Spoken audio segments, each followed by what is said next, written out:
Kami datang Tuhan di pagi hari yang luar biasa ini Yesus. Kami datang menyembah-Mu, kami datang memuji-Mu Roh Kudus. Persiapkan hati kami mau datang Tuhan. Kami serahkan semua dalam tangan pengasihan-Mu. Kami butuh Engkau Tuhan di dalam aspek kehidupan kami. Kami butuh hikmat-Mu, kami butuh kasih-Mu Roh Kudus. Terima kasih buat kebaikan-Mu Yesus. Terima kasih buat segala sesuatunya Roh Kudus. Thank you Lord. Thank you Lord.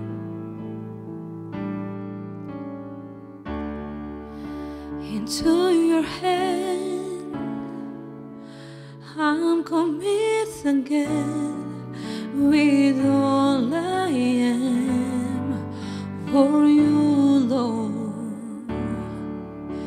You hold my world in the palm of your hand, and I am yours forever.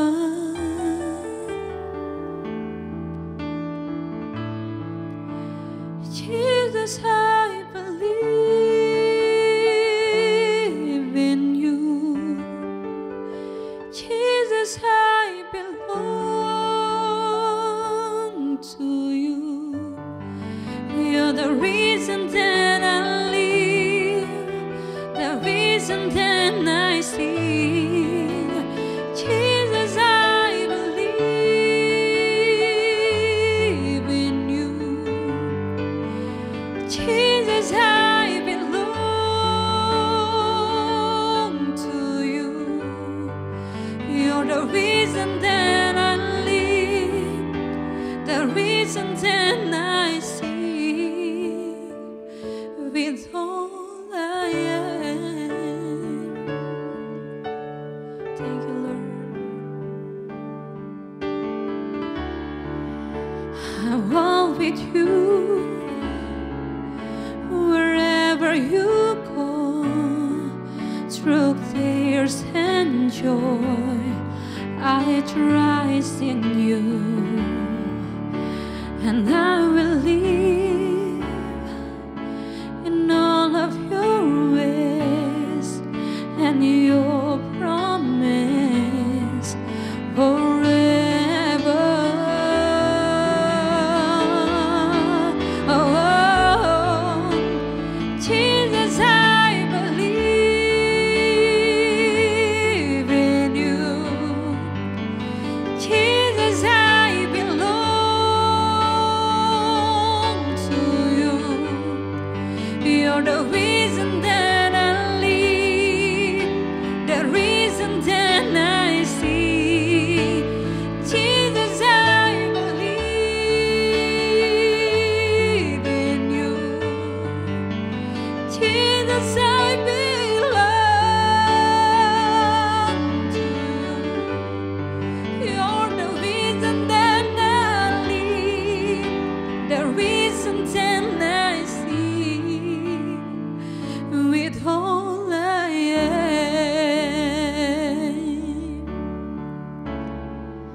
Oh,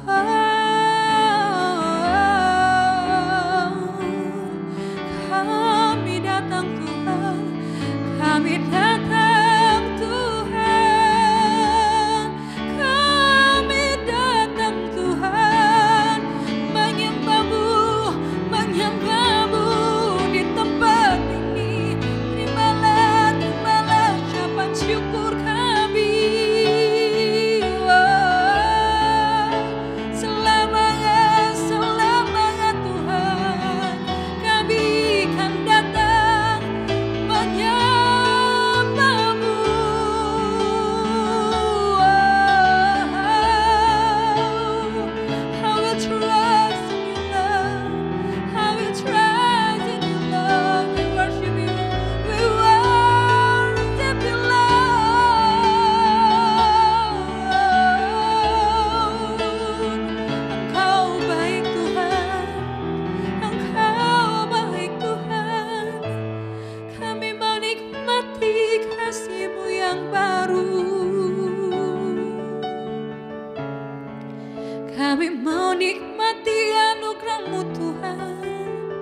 Setiap hari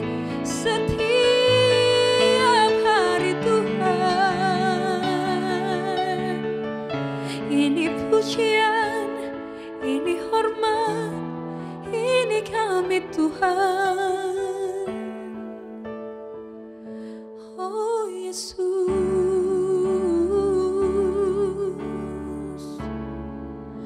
oh terimalah kami Tuhan, terimalah pujian kami. Thank you Lord, thank you Lord, thank you Lord, thank you Lord. Yes Lord, I will worship, I will worship you, I will worship, I will worship you, I will worship,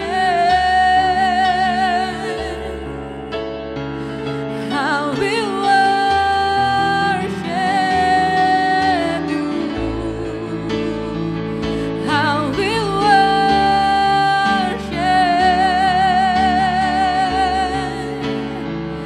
I will worship you. Jesus, I believe in you. Jesus, I belong to you. You're the reason that I live, the reason that I see. Jesus, I believe in you. Jesus, I belong to you. You're the reason that I live, the reason that I see. Jesus, I believe in you. Jesus, I belong to you. You're the reason that I live, the reason that I see. You're the reason that I live, the reason that I see. You're the reason that I live, the reason that I see.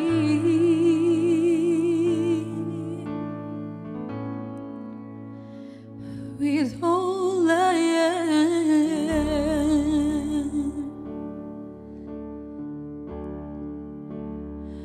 Lord, I will trust in you. Lord, I will trust in you. Lord, I will trust in you. My heart will trust in you. Lord, I will trust in you. Lord, I will trust in you. Lord, I will trust in you. My heart will trust in you. Lord, I will trust in you. Lord, I will trust in you. Lord, I will trust in you. My heart will trust in you.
Shalom warga kerajaan, sukacita bisa berjumpa dengan Anda kembali.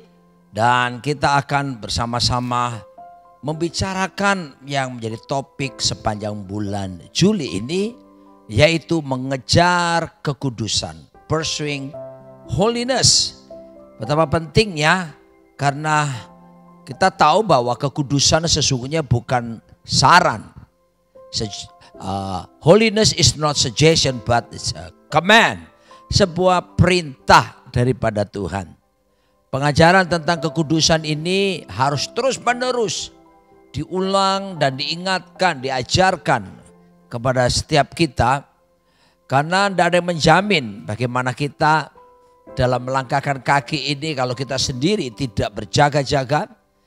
Dan tentunya tidak membiarkan segala keinginan yang ada dalam daging kita ini menguasai hidup kita. Pengertian ini kita bisa lihat bersama-sama dalam Ibrani 12 ayat ke-14.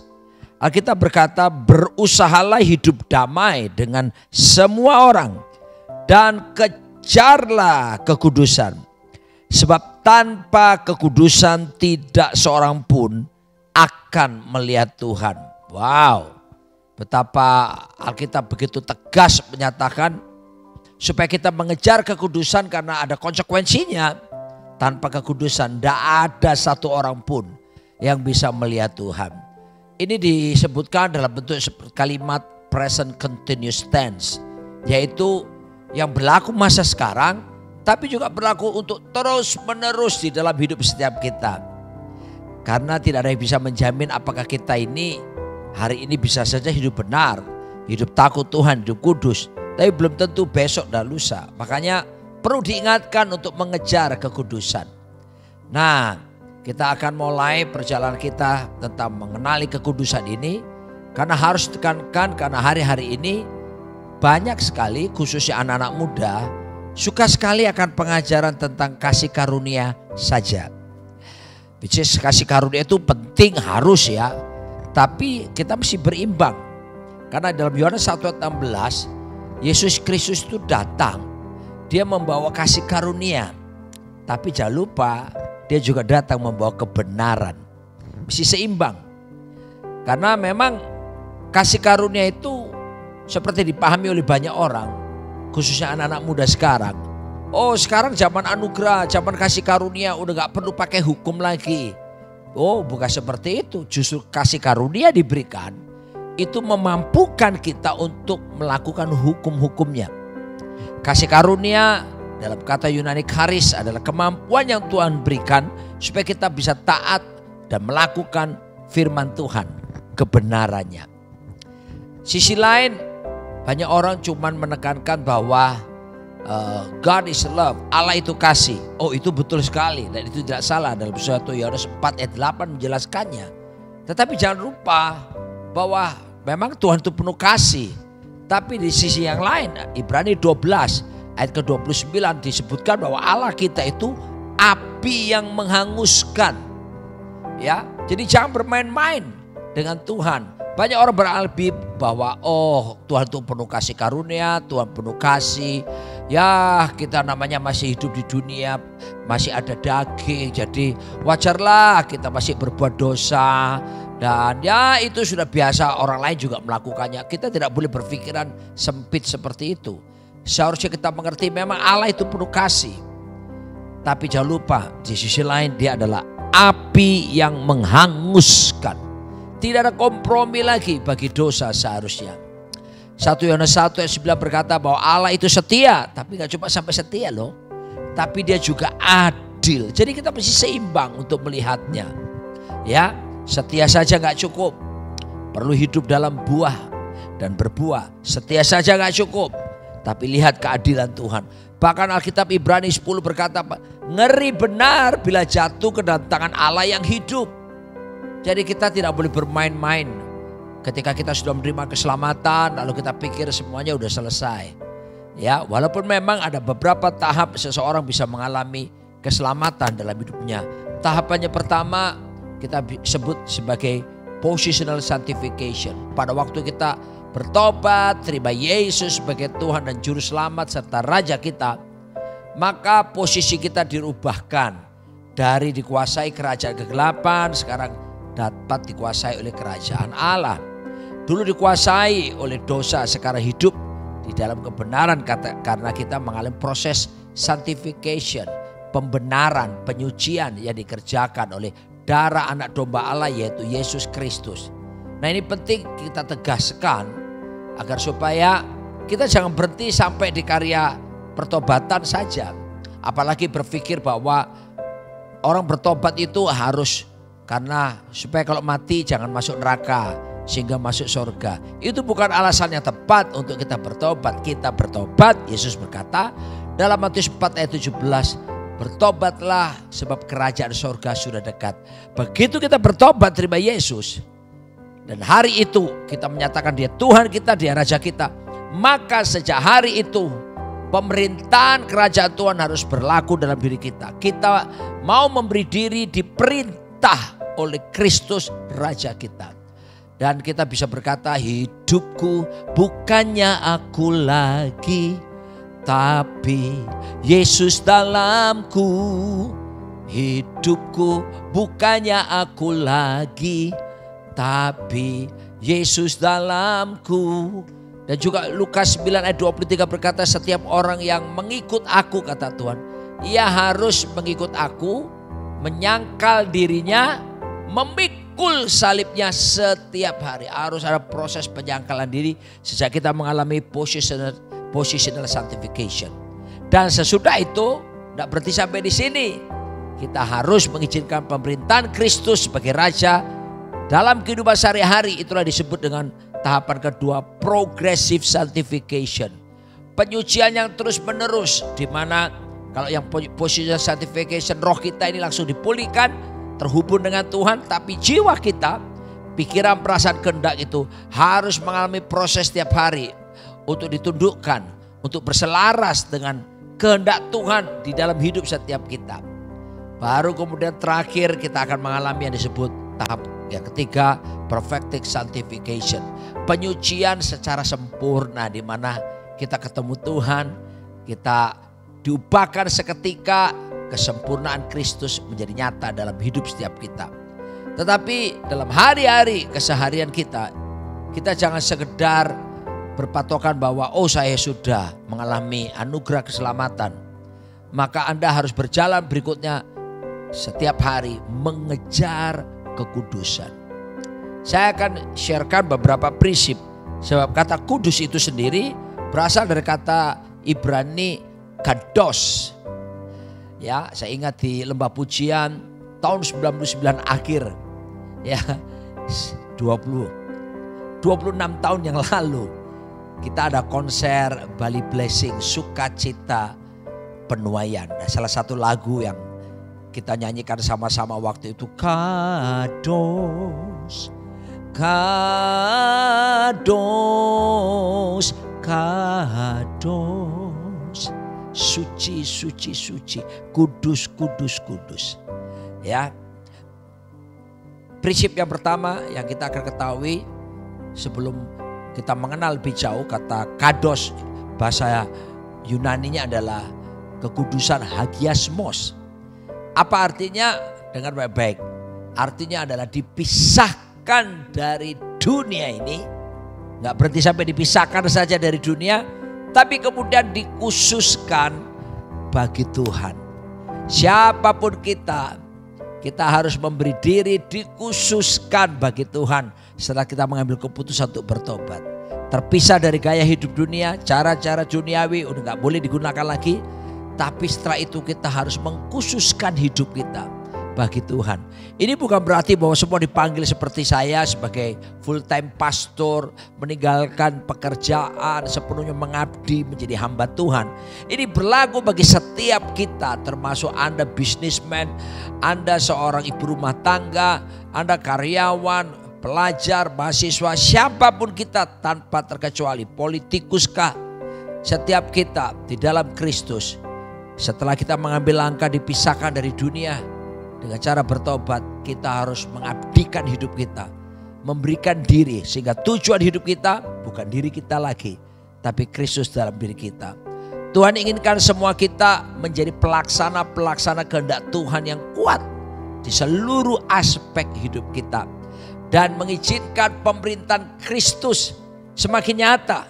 Bukan cuma berbicara dalam dunia rohani, tapi dalam pengertian-pengertian sehari-hari. Ya, dalam jiwani, pikiran, perasaan, kehendak kita, di tubuh kita. Biar Yesus jadi raja, memerintah penuh, berdaulat di dalam hidup setiap kita. Dan kita terus berjalan dalam kemurnian, kekudusan setiap hari. Anda dan saya tidak mungkin dikuduskan hanya karena kita tinggal di kota Kudus atau lahir di Kudus, Jawa Tengah. Ya, buat jemaat rock yang ada di Kudus, ingat baik-baik ya. Dan semua kita mungkin pernah mampir dan lewat di kota Kudus. Kita hanya bisa dikuduskan oleh darah Yesus Kristus. Dia yang menyucikan melalui karya kematiannya di atas kayu salib, menebus kita. Sebab kata penebusan itu hanya bisa dikaitkan di Alkitab dengan istilah perbudakan. Kita dulu diperbudak oleh dosa, diperbudak oleh iblis. Tapi kita telah dikuduskan. Wow, dibeli dengan harga yang mahal, darah Yesus sendiri. Sebab itu kita bukan milik kita lagi. Dan saya mau berkata kepada setiap kita, belajar dari Tuhan Yesus Kristus yang tidak pernah punya agenda pribadi. Dia juga tidak pernah punya agenda tersembunyi. Agendanya cuma satu, melakukan kehendak Bapa dan menyelesaikan pekerjaannya. Yohanes 4 ayat 34. Buang segala agenda pribadi kita, buang segala agenda tersembunyi. Setiap kita sekalipun, jabatan apapun, agenda kita di tengah jabatan, di tengah posisi, tugas, tanggung jawab kita, agenda utama kita adalah melakukan kehendak Allah dan menyelesaikan pekerjaannya. So, mari kita terus jaga hidup kita, jaga pikiran, menyelaraskan pikiran, menyelaraskan perasaan, menyelaraskan kehendak kita untuk tunduk takluk kepada kebenaran firman Tuhan. Dan terus berjalan dalam keserupaan Kristus ke depan sambil kita mengejar kekudusan dalam hidup setiap kita. Dan berikutnya Alkitab juga menjelaskan bahwa 1 Korintus 6 ayat 9-11. Secara tegas Alkitab berkata, janganlah sesat. Penyesatan bukan cuma terjadi karena kalau ada orang punya pengajaran yang salah, pengajaran yang miring. Penyesatan terjadi kalau satu, orang cabul, penyembahan berhala, orang berzinah, banci, orang pemburit, ini bicara tentang homoseksual, pencuri, orang kikir, pemabuk, pemfitnah, dan penipu tidak akan mendapat bagian dalam kerajaan Allah. Lihat baik-baik, siapapun kita dulu memang pernah tinggal di situasi tadi. Tapi kita bersyukur kepada Tuhan. Karena kita datang, kita bertobat. Tuhan menyucikan, menguduskan kita dari segala dosa pelanggaran seperti itu. Sebab Allah kita Allah yang kudus. Dan setelah itu, maka kita harus bergerak di dalam panggilan hidup kudus. Dan ini panggilan semua kita orang percaya. Alkitab berkata bahwa dalam 1 Petrus 1 ayat 16. Sebab ada tertulis kuduslah kamu sebab aku kudus. Mari berjalan dalam kemurnian. Mari kita latih ya pikiran, perasaan, kehendak dan daging kita untuk supaya terus setiap hari diselaraskan dengan firman Tuhan. Perlu dilatih ya. Karena keserupaan Kristus dalam 1 Timotius 4 ayat 7b. Latihlah dirimu beribadah. Kata beribadah eusebeia, artinya godliness. Keserupaan dengan Kristus harus dilatih tiap hari. Caranya gimana? Mengejar kekudusan setiap hari. Sehingga dengan demikian keserupaan Kristus menjadi nyata di dalam hidup setiap kita. Yesus memang tidak kelihatan bukan? Tapi Yesus dapat terlihat oleh orang dunia. Ketika orang dunia melihat Yesus nyata hidup dalam diri kita. Kerajaan Allah memang tidak kelihatan bukan? Tapi biarlah lewat hidup kita dunia bisa melihat kerajaan Allah dinyatakan. Karena kita memberi diri diperintah oleh Yesus Kristus, Raja di atas segala raja. Dan pesan terakhir yang saya mau tekankan, ingat, kekudusan adalah karakter tertinggi dari Tuhan. The highest character of God is holiness. Sebab itu dalam Wahyu 4 ayat 8, dalam Yesaya pasal 6 dan kitab Yeskiel, bagaimana Mereka melihat ketika makhluk sorgawi itu berseru. Ada satu kata yang setiap kali diucapkan itu selalu diulangi sampai 3 kali. Apa itu? Holy, holy. Lalu holy 3 kali. Holy, holy, holy. Selalu kudus, kuduslah, kuduslah Tuhan. Selalu diucapkan 3 kali. Saya berpikir mungkin kudus yang pertama untuk Allah Bapa, kudus yang kedua untuk Tuhan Yesus, kudus yang ketiga untuk Roh Kudus. Makanya kudus, kudus, kudus. Karena kekudusan adalah karakter tertinggi daripada Tuhan. Apakah kita mampu menghidupinya? Kalau Tuhan berfirman, maka Dia menyediakan perangkat yang memampukan kita untuk bisa menghidupi firman-Nya. Salah satunya ingat, ada kasih karunia. Dan jangan lupa, kasih karunia tidak meniadakan hukum. Kasih karunia tidak membuat kita jadi bebas begitu saja. Kasih karunia memampukan kita dapat mengejar kekudusan. Bukan dengan kemampuan kita, tapi kemampuan yang Tuhan berikan kepada kita. Wow, ketika kita jalani hidup kudus, hidup benar, maka kita akan bisa melihat wujud kerajaan Allah semakin nyata. Sebab kerajaan Allah bukan soal makanan minuman, tapi kebenaran, damai, sejahtera, sukacita oleh Roh Kudus bergerak terus setiap hari dalam hidup setiap kita. Dan wow, wujud berikutnya kerajaan Allah bukan terdiri dari perkataan, tapi kuasa Allah semakin nyata dalam hidup setiap kita. Bukankah ini hidup yang sangat dirindukan oleh banyak orang? Dan inilah yang Tuhan sediakan bagi setiap kita, perjalanan kita yang disebut dengan sebuah perjalanan yang baru, mengejar kekudusan. Amin. Berkati Tuhan setiap kami, oleh anugerah-Mu memampukan kami untuk berjalan dalam kemurnian kekudusan setiap hari. Tolong kami Tuhan mulai dengan mempersembahkan tubuh kami sebagai persembahan yang hidup, kudus dan yang berkenan kepada Allah. Kau berkata itu ibadah kami sejati. Jauhkan kami dari segala bentuk kepalsuan. Jauhkan kami dari segala bentuk Tuhan ketidakmurnian. Tapi tolonglah kami untuk mengejar kekudusan dari hari demi hari, waktu demi waktu, sampai keserupaan Kristus menjadi nyata dalam hidup setiap kami. Dalam nama Yesus kami bersyukur dan berdoa. Amin, amin, amin.